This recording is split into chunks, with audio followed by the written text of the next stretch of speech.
Children, welcome back to your online biology class. We have completed our last lesson, lesson number 16, garbage in and garbage out. In that lesson, we have discussed how to handle the garbages. Hope all of you have understood that lesson very well. This is the time to start a revision because we almost completed all the topics from biology for this year. It was very challenging year for both of us, isn't it? Anyway, we can survive. So children, for next class, you have to study lesson number 9. That means living organism, characteristics and habitat. If you feel any doubt, you can clear during live session. Otherwise, you can call me. Okay? So, study the notes and also read the lesson.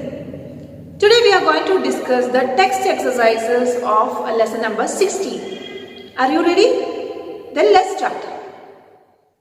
Here is our first question. This question is divided into two. A. Which kind of garbage is not converted into compost by the redworms? Then B. Have you seen any other organisms besides redworms in your pit? If yes, try to find out their names. Draw pictures of these. What was the first part of this question?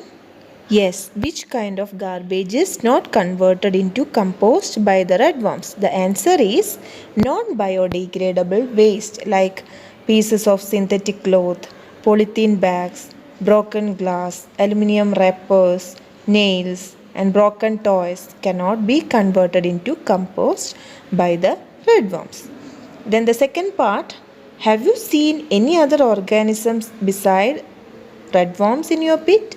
If yes, try to find out their names. Draw pictures of these. The answer is, besides redworms, there are spiders, small bugs, flies, moles and small insects etc. can be seen in the pit. Compost is also rich of microbes which can't be seen with unaided eye. Second question. Discuss A. Is garbage disposal the responsibility only of the government? Then B. Is it possible to reduce the problems relating to disposal of garbage? Here you can add your own points. Still, I will mention some common points over here. Garbage disposal is the responsibility of every citizen. If we continue to generate so much garbage, the spreading diseases will increase at large scale. Non-biodegradable waste like plastic polybags also add harmful factors to environment. We must ensure ways to reduce generation of garbage. Wherever possible, we must use recyclable materials in our daily use. And the next question, is it possible to reduce the problems relating to disposal of garbage? Yes, it is possible to reduce the problems relating to disposal of garbage to a large extent. We should use those materials which are recyclable and avoid or reduce the use of non-biodegradable materials. While throwing out garbage in trash can, we should separate biodegradable waste from non-biodegradable and throw them in separate bins. Third question. Here also you can see question A and B. Question A. What do you do with the leftover food at home? Then B. If you and your friends are given the choice of eating in a plastic plate or a banana leaf platter at a party, which one would you prefer and why? Here also you may have different answers. Let me mention common points. First one. What do you do with the leftover food at home? We used to feed animals or roaming on the road or in street with leftover food. Whatever you are doing with your leftover food, you can mention, no problem. Then second one, banana leaf is better choice. It is biodegradable and can be disposed easily. On the other hand, eating in plastic plate is not good as plastic is non-biodegradable. It will not dispose of easily. I believe you will also have the same opinion, right? Then the fourth question, here also you can see question A and B. A. Collect pieces of different kinds of paper. Find out which of these can be recycled. Then question B. With the help of a lens, look at the pieces of paper you collected for the above question. Do you see any difference in the materials of recycled paper and a new sheet of paper? These all activities you can do yourself. Children, most of the papers available in market are recyclable. That is, newspapers, notebook, magazines, paper sheets, envelopes, etc. Then the difference between new sheet and recycled paper is quite clear. Usually, handmade recycled paper is of rough quality. Then fifth question, here you can see three questions A, B and C.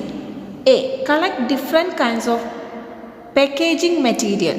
What was the purpose for which each one was used? Discuss in groups. This is a group activity. Then B. Give an example in which packaging could have been reduced. Then C. Write a story on how packaging increases the amount of garbage. Children, here are some common points. You may have different opinions, so you can add your own points along with these common points. Okay, then let's discuss the next question. Question 6. Do you think it is better to use compost instead of chemical fertilizers? Why? Yes, no doubt, compost is better to use than chemical fertilizers due to following reasons.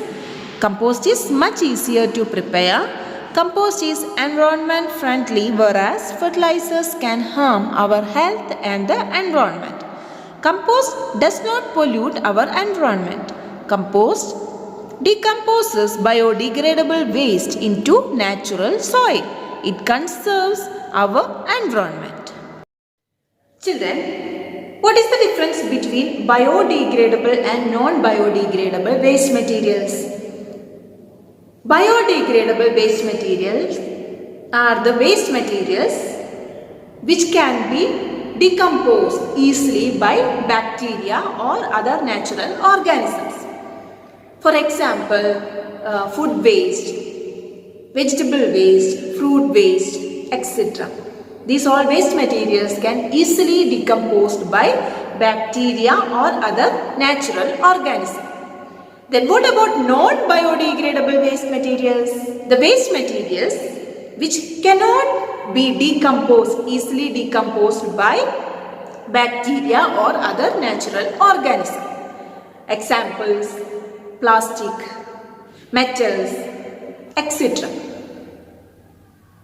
So children, we have completed lesson 16, text exercises also. So read the lesson and study the notes. We'll meet in the next session. Until then, take care and goodbye.